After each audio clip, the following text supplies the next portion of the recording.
Hey everyone, and welcome back to my channel, and welcome back to another ultimate meal prep. This time is my fall edition meal prep.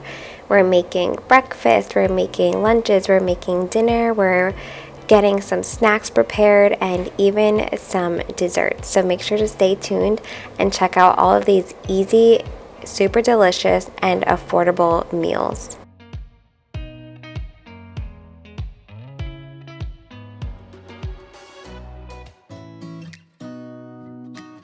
So before we get started on our actual meal prep, I'm just unboxing my Thrive Market order. If you don't know what Thrive Market is, it's an online membership-based market that's on a mission to make healthy living easy and affordable for everyone. We've been using Thrive for a really long time now. We have a lot of allergies in our family. We try to eat as clean as possible and organic when we can. It's all about balance, but the one thing that Thrive has really helped us with is just getting those foods that my kids can actually eat. We're a gluten-free family. My kids are allergic to gluten. I've been gluten-free for 9 years now, so it's pretty easy for us, but Thrive Market just makes it even easier. We also had allergy testing done and had some other allergies that were diagnosed as well. So I just love how you can go to Thrive Market's website or their app and just filter out foods that fit for your family. And you can enjoy member-only prices. Members save an average of $32 on every order. So again, this is just a cheaper way for our family to eat healthy and get the things that we need. And also, they never engage in surge pricing, and you always get member-only savings pricing, like no matter what, which is huge right now because I feel like everybody is upping their prices. They also have the highest quality, healthy, and sustainable products, so you can buy thousands of wholesome food, home, and beauty curated just for members. You find everything you need from organic and essential groceries to clean beauty, safe supplements, non-toxic home items, plus ethical meat, sustainable seafood, clean wine, which I cannot wait to have once I pop this baby out, and more. So it's just healthy without the hassle. Like I said, you can kind of like filter out your allergies or what types of food you're looking for, so you can easily shop by 70 plus diets and values like keto, paleo, gluten-free, vegan, and non-GMO, fair trade certified, BPA free, and more. And if you get the app, skip the store and skip the lines. Not only is Thrive good for you, but it's also good for the planet. Orders over $49 are shipped for free and delivered with carbon neutral shipping from their zero waste warehouses. And another great thing about Thrive is that they give back. So through Thrive Gives, their one-for-one membership matching program, every paid membership sponsors a free one for low-income families. They've also done amazing things for COVID. They have a COVID-19 relief fund, and that provides grocery stipends to families facing health or financial hardships due to COVID-19. And to date, they have raised over $950,000 from members, employees, partners, and brands, which is incredible. I also love that you can choose your membership. So for me, I went with the 12-month membership because that comes down to only $5 a month. But if you're not sure if Thrive Market is right for you, you can easily give it a try for a shorter period of time. Just remember that Thrive Market memberships are risk-free, so you can try it for 30 days to determine if Thrive Market is right for you. And if not, just cancel within 30 days and get a full refund. So be sure to visit thrivemarket.com/beautyandthebeastons, or you can click the link in my description box. And when you sign up today, they are giving away a free gift up to $22 when you sign up today.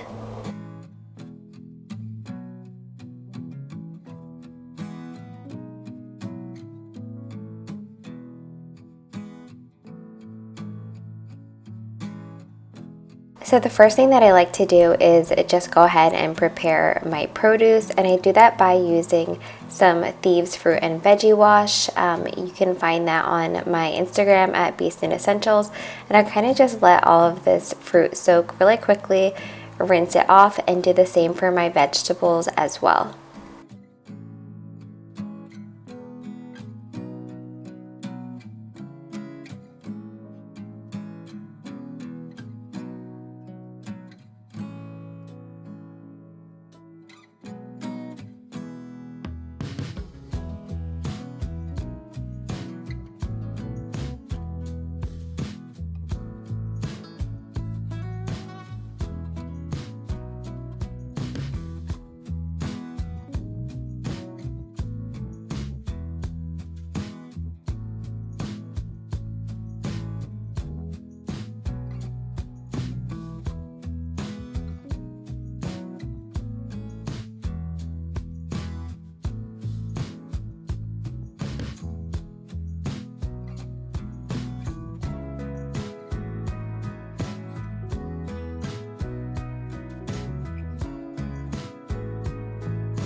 So now that all of that is rinsed off, I am just letting it dry off over here, as you can see.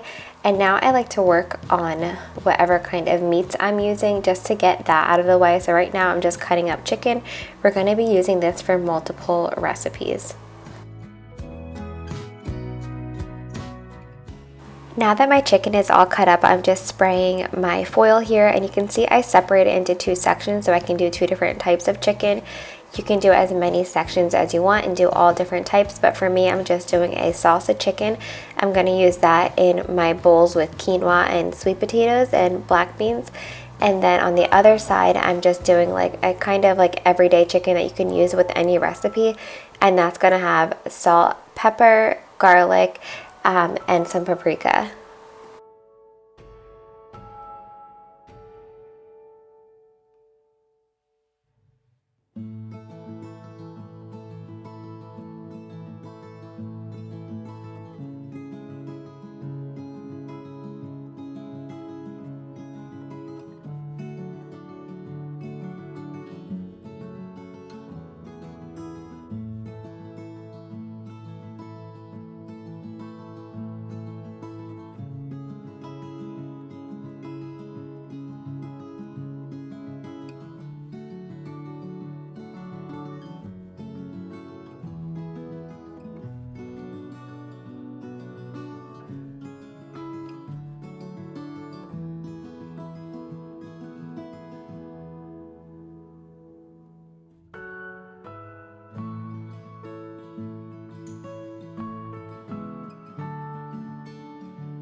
And then next I'm just cutting up some sweet potatoes because I want to roast them with my chicken as well, because this specific recipe for chicken is going to go in the oven on 400 degrees for about 20 to 25 minutes. I am the person that always overcooks my meat because I'm always just like weirded out if it's not cooked enough, and I don't know. So that is how we are doing it. I probably did mine for closer to a half an hour, and I probably could have done it a little bit less, but anyway, we're just cutting up the sweet potatoes and we're going to roast those at the same time that we cook our chicken.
So I just put some olive oil, salt, and pepper on those potatoes, and I'm going to go ahead and throw those in the oven along with my chicken. You'll see my kids in this video because this is real life and this is the only way to get things done around here.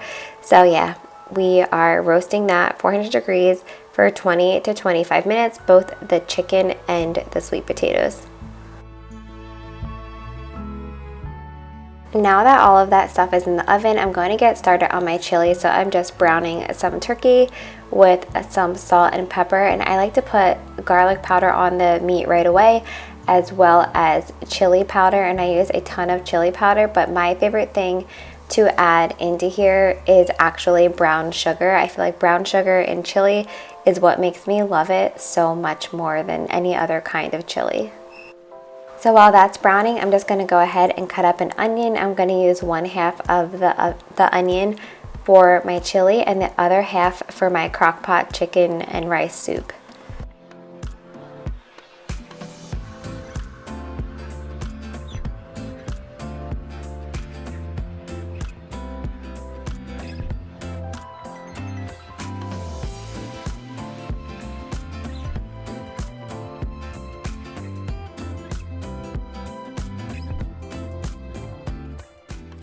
So now that my turkey is browned and the onions are nice and cooked through, I'm adding 2 cans of chili beans and 2 larger cans of crushed tomatoes.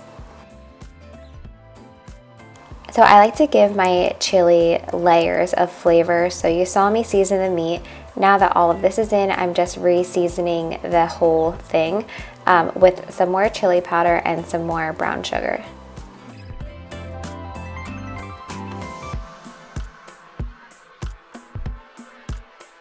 While that's simmering, I'm heading back over to the cutting board and I'm just going to go ahead and cut up some celery for my chicken and rice soup, but I'm also going to cut some produce just to have as snacks for the kids as well. But basically the theme here is that I'm always trying to do something, even if that means stopping one thing and going back over, but that's the only way to meal prep and for it to not take an entire week.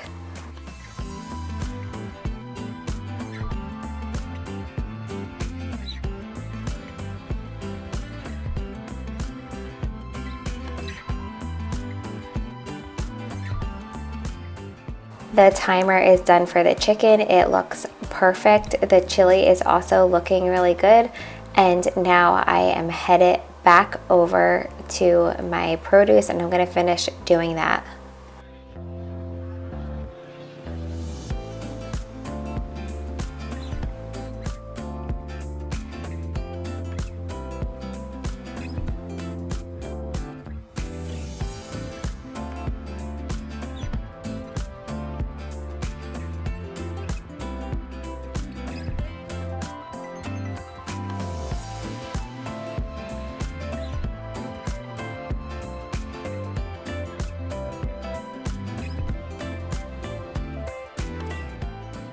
Now I'm headed over to the crock pot. I just put the rest of those onions in and I'm adding some of that chicken from the oven to the crock pot with some of those veggies and just adding in 2 whole boxes of chicken broth because we like our soups very brothy. The kids like to drink the broth, and also a lot of times when you go ahead and add your rice or your pasta to it, it just absorbs a lot of the broth.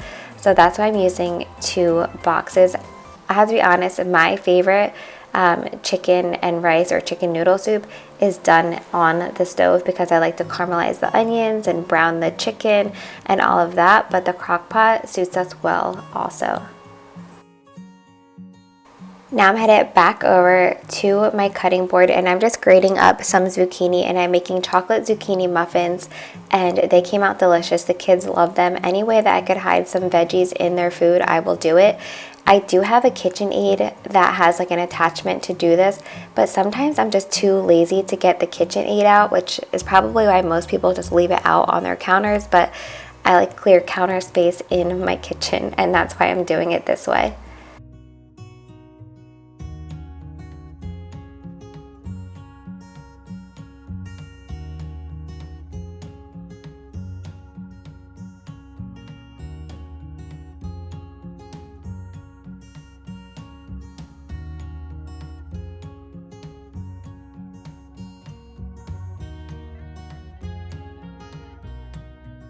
Now I'm just cutting up some broccoli, so I'm going to steam some of this for a pasta dish that I'm making, and then the other half I'm just putting in a bag so that I can easily steam it to go along with other meals.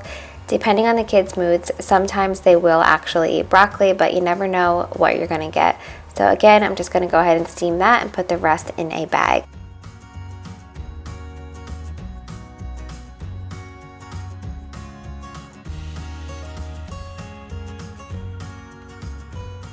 Now I'm just adding some of that chicken that we baked with some of that steamed broccoli and then realizing, wow, this dish is way too small, dirtying a dish for no reason and moving on to a bigger dish. But I'm basically going to let this cool off on the side.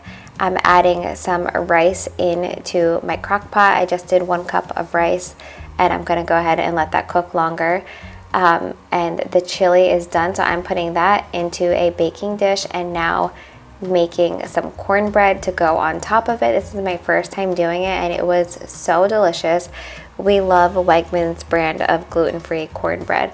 But yeah, basically we just do a ton of things at once to save time, and that is meal prep, but then it gives you a couple days off from being in the kitchen.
Now I'm just popping this in the oven, and you basically can do it for however long the box of cornbread says to cook the cornbread. I still have a lot of chili left over, which is amazing because it's a great thing to freeze. So I'm just putting it into one of my freezer bags, and I'm gonna go ahead and freeze that. But I am one of those people that cannot eat chili without either cornbread in it or like some kind of tortilla chip and cheddar and sour cream. I love toppings. I'm just a topping person. But the same thing goes for like chicken noodle soup or chicken and rice soup. I need crackers. I need something with it. I've even used pretzels in my chicken and noodle soup, but it's actually really good that way. But you can see here, this is how this is looking so far. I'm leaving it in a little bit longer because the center was still a little bit gooey. And you can see the babes here just enjoying their chicken and rice soup. And I am moving on to making muffins. These muffins can be used for either dessert or for breakfast. We usually use them for breakfast the night of. We use them for dessert the night that we actually make them. And the kids, they always love being involved in any kind of baking that we do. And although half the time it drives me crazy and the things are spilled, I know that they love being a part of it. So I really try to stay patient. You can see they're like, what in the world is this green stuff you're putting in my muffin? So for the muffins, you're going to need flour, some maple syrup, baking soda. I'm using a gluten-free flour, and you're going to need that zucchini as well, and of course chocolate chips. But I'm going to try to link all of the recipes in the description box below and let you know anything that I change from the recipes.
The muffins were so delicious. They are the type of muffins that only last a couple of days, so you can leave them out for like one day, but then I would put them in the fridge and warm them up. Just otherwise they get really dry, but we love these. These were so good. And now I'm working on my copycat Starbucks egg bites. These are always a hit.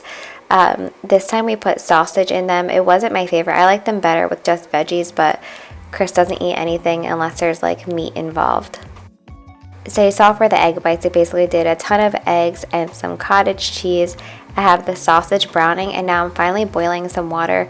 That water is going to be for our pasta dish that we were making with that chicken and broccoli. But first I'm going to go ahead and put all of the muffins away.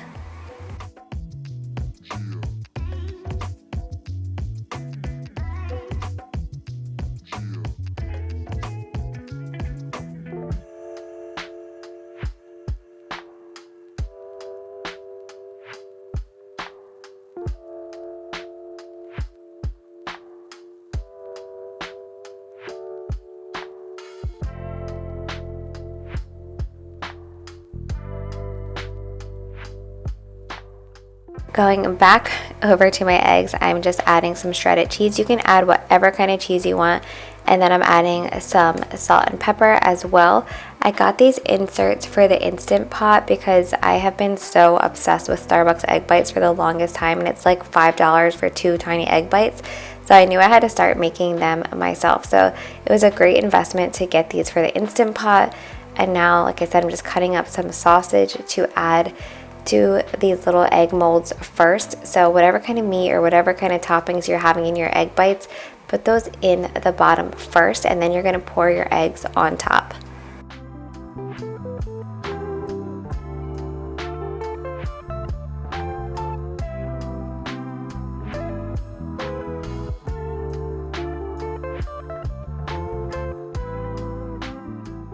But I noticed my water was boiling, so I'm just adding in my chickpea pasta because that's what we're going to be using in that dish. And I'm going to go ahead and drain that because the chickpea pasta, in my experience and with this brand, it cooks really fast, like faster than any other kind of pasta. So now I'm adding that chicken and broccoli right back into it, adding some sauce. You can use whatever kind of sauce you want. And then I'm going to add some ricotta cheese, and I'm going to put this, first we're going to stir it all up and then put it into a baking dish and then top it with some mozzarella cheese, or again, whatever kind of cheese you like.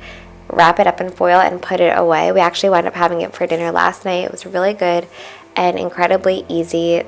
You really don't have to follow exact recipes. Like, once you figure out what you like and what your family likes, you can just go ahead and wing it like I do on a daily basis and pray it turns out good, and it usually does.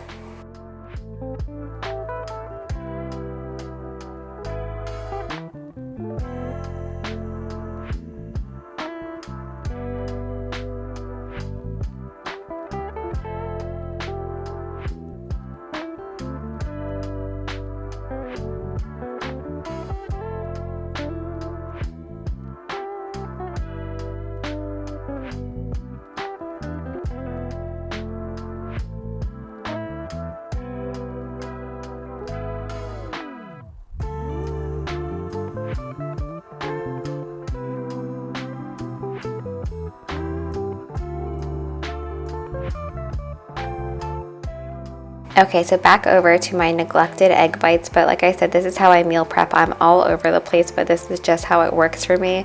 I wish that like I could do it in a different way, but this is the only way I know how to meal prep, is kind of being all over the place and just making it work.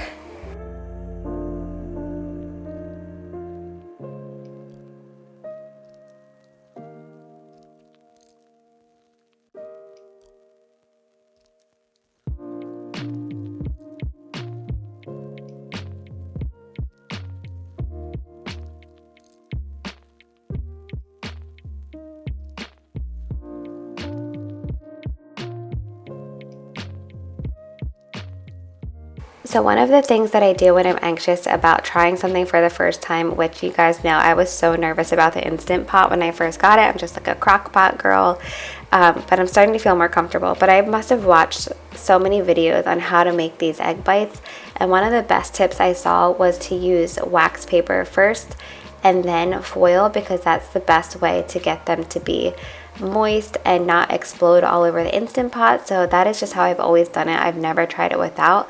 But you're going to go ahead and put this on steam for 10 minutes, and then you're going to do a manual release when that is done. And I know they look really fluffy and scary right now, but they do go back down into size. So you can see here, this is what they look like. They are great. You just put them in the fridge, and then you pop them in your microwave whenever you're ready to use them for about 30 seconds. So now we're moving on to our last thing. These are actually considered a breakfast cookie, which breakfast cookie just sounds great, doesn't it? And it's an easy thing to hold your kids over while you're cooking them an actual breakfast. But all it is some mashed up bananas, some rolled oats. So you can use some quick oats and then a little bit of like the regular oats that take longer. That just kind of makes it have like a nice texture to it by like mixing the both quick oats and regular oats. I don't know what they're called, old-fashioned ones, the ones that don't cook fast.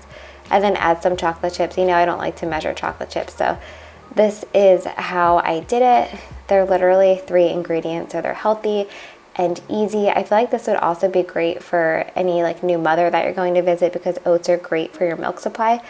And I also just added some cinnamon because I love cinnamon in everything, and so do the kids. I'm putting them on a baking sheet, and I'm gonna bake them on 350 for 15 minutes, that easy.